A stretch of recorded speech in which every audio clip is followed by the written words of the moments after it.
messieurs, dames, amis compatriotes, bonjour, bonsoir pour nous toutes, quel que soit côté. Nous parlons de chance, ouais, tant de vidéos ça, ou même qui en Haïti, ou même qui en diaspora.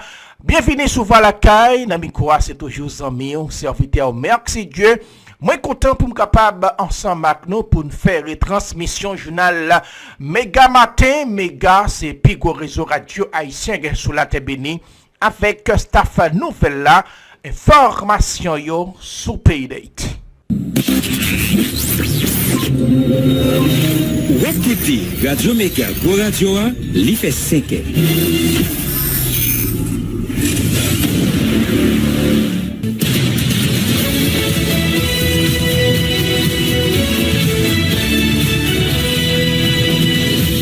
Depuis Studio Pétionville, nous invitons à écouter Méga Matin.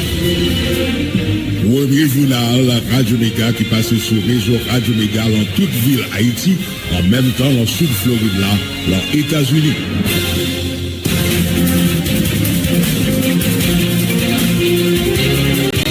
Lundi 2 décembre 2024. Gros bonjour, gros bonsoir pour nous toutes, quel que soit côté et en Haïti ou bien à l'étranger.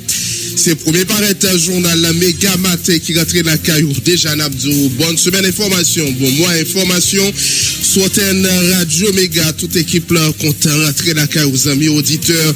Marcel Joseph n'a mis en nom de la micro-présentation. Moi-même, Jean-Wilner Sévère, Daniel. Bonjour Jean-Wilner Sévère, bonjour Marcel Joseph, vous avez tout partout, bonjour, bonsoir, bienvenue sur Antenne Radio Méga. Toute équipe là très content ensemble avec vous matin pour porter pour Journal Méga Matin. Les amis auditeurs, mais quelques principales informations on a porté pour nos journal la matin. En respecter droit tout le monde. Pour finir accident, c'est sous thème ça, ministère santé publique, en tête colère conseil présidentiel transition, commémoré hier dimanche là en journée mondiale sida, majorité intervenant, yo d'accord Haïti fait progrès dans bataille ça, représentant ONU sida, Christian Mouala, quoi, pays en cas atteint, objectif éliminer épidémie dans l'année 2030. Malgré progrès, au ministre santé publique là, docteur Ducamson, Lorté Blema reconnaître, la sécurité a un impact sur le secteur sa cause. Des malades qui ont des difficultés pour joindre un médicament dans le pays. Conseil présidentiel, conseiller président Louis Gérald Gilles dit le conscient, ça mandé de sa ministre santé publique, mandé qui continue à renforcer l'infrastructure sanitaire pendant l'initiative qui pourrait l'ouvrir l'hôpital Chancel. Marie-Emmanuela Lafleur, c'est une jeune femme ça qui perdit la vie samedi passé dans un bis, étape sorti la fouze, avec sa arrivée dans la rue Camo, là un bandit décidé de tirer sous bus là après on passe à péage. Inspecteur général Alain Auguste installé comme nouveau directeur central police administratif, c'est chef cabinet directeur général à l'institution Smith Peyo qui te mène une cérémonie en samedi 30 novembre. Ça tout gagné force multinationale là, il ouvre une base dans local inspection générale PNH là dans Delma 2. Donc force multinationale là gagné pour utiliser base ça pour prendre contrôle ba Delma à côté barbecue à pas diriger et puis pacifier route qui mène à APN. Insécurité entre la mi-temps discussion entre ambassadeur américain Denis Hankins et ministre affaires étrangères là Jean-Victor Harvel Jean-Baptiste pendant le week-end diplomate la renouvelle l'engagement pays pour supporter Haïti dans l'idée pour Haïti capable de joindre stabilité. Entre-temps déplacé on continue à passer jour sur bout de 4 tonnes Kayo c'est prochain capable porter ses Koubayo vendredi passé à gagner Fabrice avec Cogit yo-même il était réalisé clinique mobile pour te quitter by citoyen ça yo dans camp qui trouve li dans Delma 31. Président conseil présidentiel la renouvelle engagement yo pour bail sécurité dans pays pour l'ouvrir route nationale yo il fait déclaration ça pendant le table célébrer 221e l'année rédaction avec indépendance là dans Fort Liberté vendredi passé. Finalement pas gagné changement dans conseil présidentiel là bri qui tape courir semaine passée plusieurs sources qui parlaient avec un journal les nouvellistes reconnaissent effectivement que grand pile pression nationale et internationale semaine passée mais KPT a décidé rester sous détente la justice a décidé dans cas 3 conseillers qui impliquaient le scandale BNC. C'est pour ça avec diverses les autres qui vont faire essentiel journal la matin mais pas oublier n'a premier pour nous capable du possible pour traverser. Mais exercice là on connaît avec Kito capable $1 américain. On a bien pour nous porter pour capsule santé red branché n'a tourner.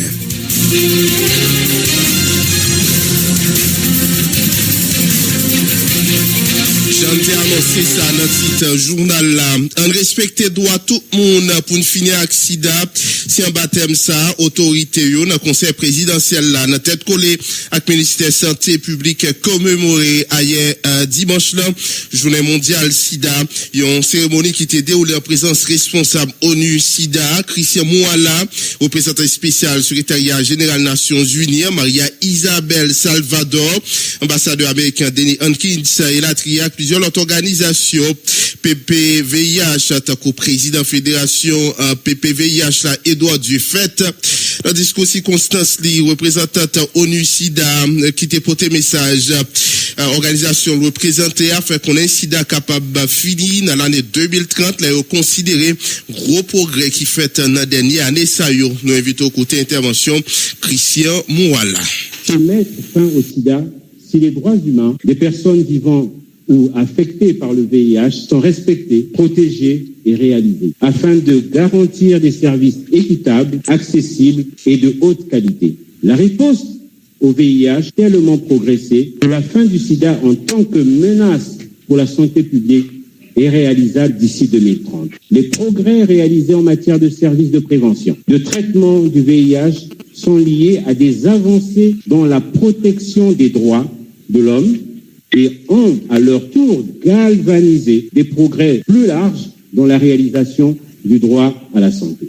Mais les lacunes dans la réalisation des droits de l'homme pour tous empêchent le monde de s'engager sur la voie de l'éradication du sida et nuisent à la santé publique. En 2023, 1 300 000 nouvelles infections dans le monde auront nouvellement contacté le VIH, soit 3 fois plus que l'objectif mondial qui était fixé en 2025 à 370 000 personnes. Pour infléchir la trajectoire de la pandémie, il est impératif que tous ceux qui ont besoin puissent accéder sans crainte au programme qui sauve la vie. Lorsque les filles sont privées d'éducation, lorsque la violence sexiste reste impunie, lorsque les personnes peuvent être arrêtées pour ce qu'elles sont ou pour ce qu'elles aiment. Lorsqu'une visite dans un service de santé est dangereuse en raison de la communauté à laquelle elles appartiennent. Il en résulte que les personnes ne peuvent pas accéder aux services VIH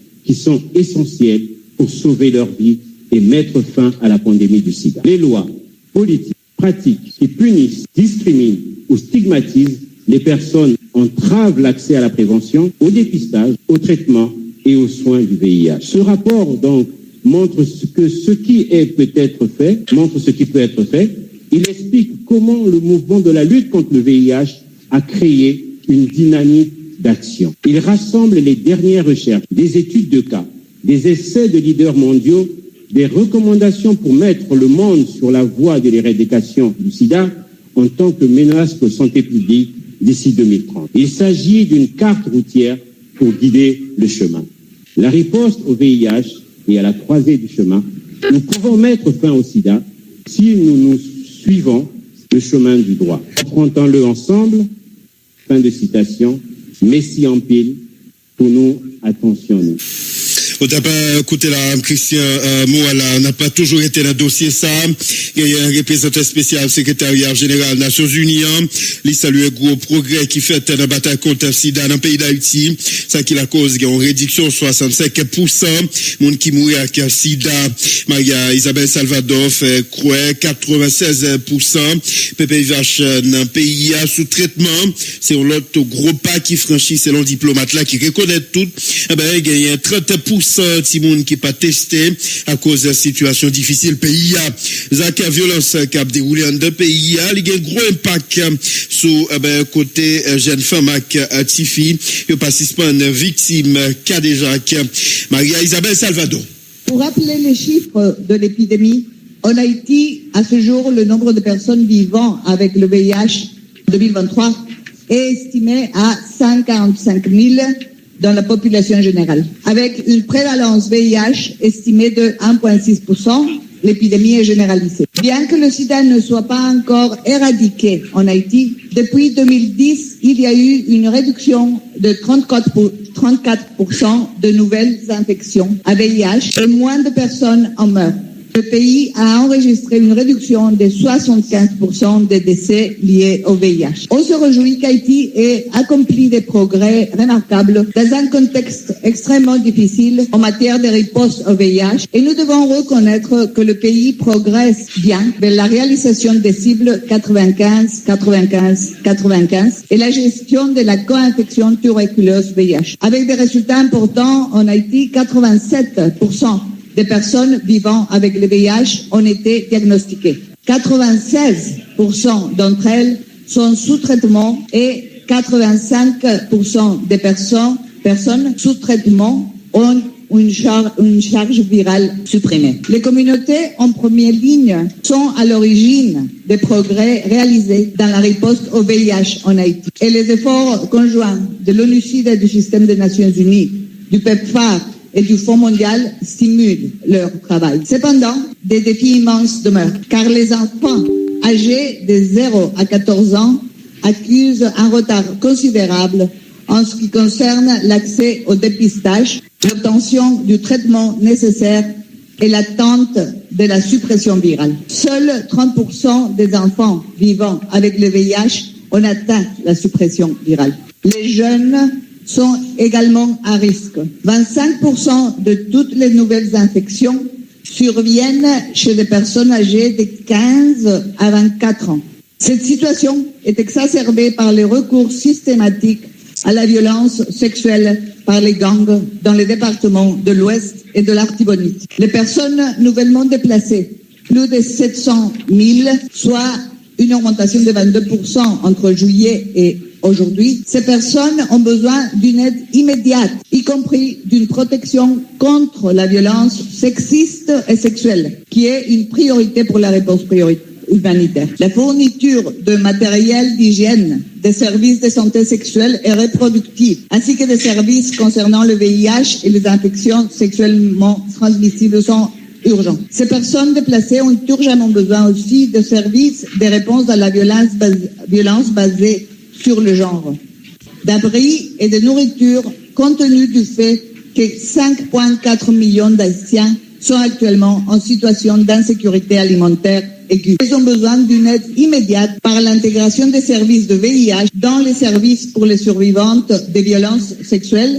y compris la première réponse de la police, en fournissant des services complets, incluant la prévention post-exposition. Nous pas qu'à finir accident si nous pas défendre droits femmes actives. Amis auditeurs, on a venu avec un président comité national plaidoyer pour faire plaidoyer pour population claire dans le pays d'Haïti. Johnny Lafleur continue de dénoncer discrimination catégorie citoyen, c'est surtout monde qui vivent avec VIH là, ils ont subi dans le pays en tant que difficulté pour joindre soins de santé. Johnny Lafleur fait connaître tout le monde doit comprendre bataille contre SIDA doit passer d'abord par population clé. Nous invitons à côté Johnny Lafleur. Les PVVIH, au-delà de leur statut théologique, sont des citoyens à part entière. Pendant beaucoup continuent de subir de violations en leurs droits, qu'il s'agit d'accès à l'emploi, des soins médicaux ou de leur vie sociale.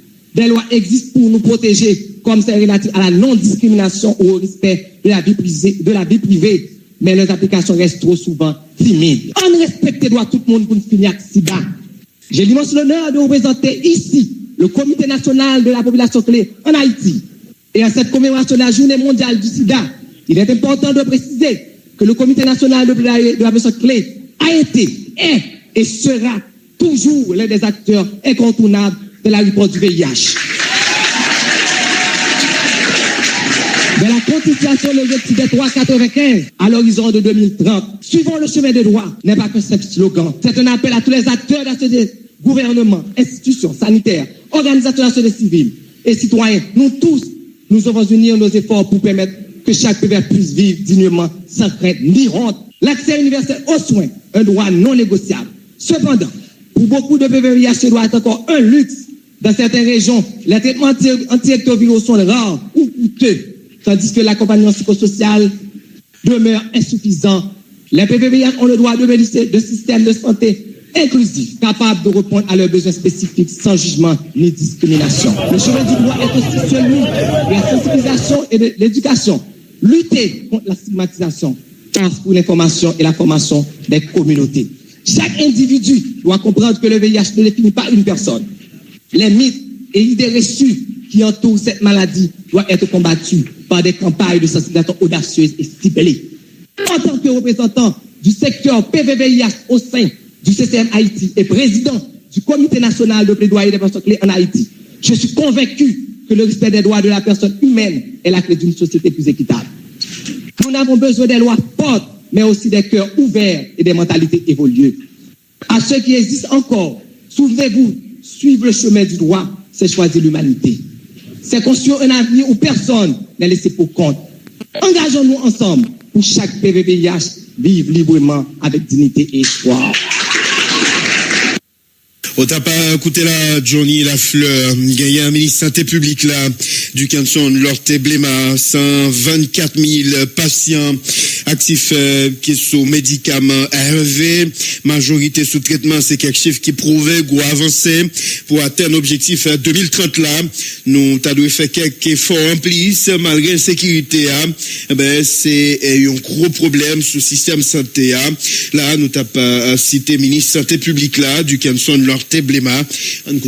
Haïti a fait d'énormes progrès dans la lutte contre le VIH-Sida, particulièrement dans l'implémentation des stratégies de prévention du VIH, notamment la sensibilisation au niveau de la communauté, le dépistage du VIH et autres infections sexuellement transmissibles, l'utilisation du préservatif et la promotion de la prophylaxie pré-exposition PrEP. Ces stratégies sont essentielles pour réduire la transmission du VIH et maintenir Haïti sur la voie de l'objectif de l'élimination du sida et de développement durable de 2030. Le rapport de 2023 au programme national de lutte contre le sida du MSPP indique que l'incidence du VIH a connu une baisse de 28% entre 2018 et 2023. Selon les données statistiques, la riposte de octobre 2023 à septembre 2024 publié dans le dernier feuillet informatif du PNLS, décembre 2024, la prévalence du VIH est estimée à 1,6%. Le nombre de personnes vivant avec le VIH est de 145 000, dont 5 600 nouveaux cas de VIH et 1 500 décès dus au sida ont été rapportés pour l'année 2023. Au 30 septembre 2024, nous comptons 124 177 patients actifs placés sous ARV. En ce qui concerne les cibles des 3,95, 96% des personnes dépistées pour le VIH connaissent leur statut. 85% des PVVIH dépistés sont sous traitement antirétroviral. 74% des patients mis sous traitement sont en suppression virale. Ces chiffres sont l'évidence de grandes avancées vers l'objectif de 2030 et que nous devons seulement redoubler nos efforts, mais surtout revoir nos priorités. En dépit des difficultés et des défis rencontrés cette année par la présence des groupes armés, particulièrement au niveau des départements de l'Ouest et de l'Artibonite, nous avons pu, en utilisant certaines stratégies communautaires efficientes, réapprovisionner les patients placés sous traitement ARV. Je profite de l'occasion pour féliciter le dévouement du PNLS, l'accompagnement des organisations non gouvernementales et l'engagement de nos partenaires techniques et financiers, particulièrement l'agence PEPFAR, le Fonds mondial et les agences des Nations Unies, qui ont concrétisé ces résultats significatifs dans un contexte de mise en œuvre difficile et de performance non optimale. Toutefois, pour maintenir ce progrès vers la fin de l'épidémie, il faut adopter des mesures clés visant à renforcer nos systèmes de santé, augmenter progressivement l'apport du Trésor public dans le financement des programmes de santé afin d'atteindre. Voilà, on tape côté, les amis auditeurs, ministre santé publique là, docteur Dukenson Lorte-Blema, conseiller président Louis Gérald Gilles dit reconnaître situation sécuritaire c'est un handicap pour PPVIH, joindre soin dans dernier temps ça yo, conseiller président encourager ministre santé publique là pour renforcer infrastructure sanitaire yo, l'invité au côté Louis Gérald Gilles. Il est temps aujourd'hui que nous comprenions que la discrimination, la stigmatisation sont un frein à la solution, au désir que nous avons de faire du sida en 2030 une fin en soi. Le VIH-Sida n'est pas seulement une crise sanitaire, C'est aussi un enjeu de justice sociale, d'égalité et de respect des droits. Cette pandémie met en lumière les inégalités qui persistent dans nos sociétés. Inégalité d'accès aux soins, discrimination envers les plus vulnérables, marginalisation des femmes, des jeunes et des populations clés, surtout dans un climat où sévissent une instabilité politique et des crises sécuritaires. Pour y répondre, nous devons construire une société où chaque individu peut accéder à des services de santé dignes et respectueux, sans crainte ni préjugés. En dépit des obstacles, Haïti a réalisé des progrès significatifs, progrès dans le dépistage et le traitement. Cependant, ces progrès ne doivent pas masquer les défis qui restent à surmonter. En 2022, les centres GESCO ont signalé une augmentation alarmante des infections chez les jeunes âgés de 10 à 24 ans, avec 163 nouveaux cas, dont 125 jeunes femmes. Tout cela dû aussi à cette violence urbaine qui s'est abattue sur le pays durant les 5 dernières années. Cette situation appelle à des interventions ciblées pour éduquer et protéger cette tranche de la population. Au début de l'année 2024, les attaques des gangs ont perturbé les services de 11 des 32 sites du réseau UGP, MSPP, PEPFAR, privant des milliers de patients séropositifs de médicaments antirétroviraux. En effet, avec la fermeture forcée de certains hôpitaux publics, comme vient de le signaler l'ambassadeur Denis Senkens, et des centres de santé, l'inaccessibilité au traitement devient un défi majeur. Nous connaissons des pour camper traitement ou à plus capable de transmettre virus là. Si ça fait aujourd'hui, nous constatons qui genre ont une prévalence qui a augmenté et c'est la réalité au niveau des camps de déplacés. Pour atteindre nos objectifs, le Conseil présidentiel encourage le ministère de la Santé publique, le ministre Lorté Blema, homme dynamique, encadré du docteur Gabriel Simoté, à renforcer les infrastructures sanitaires, investir dans les centres de santé capables de fournir des services complets et continus, même dans les zones touchées par l'insécurité. Le Conseil présidentiel a déjà pris acte de la volonté du nouveau ministre de la Santé publique, Dr Lorté Blema, et de son staff de réouvrir les hôpitaux de la capitale, fermés pour cause d'insécurité et de banditisme.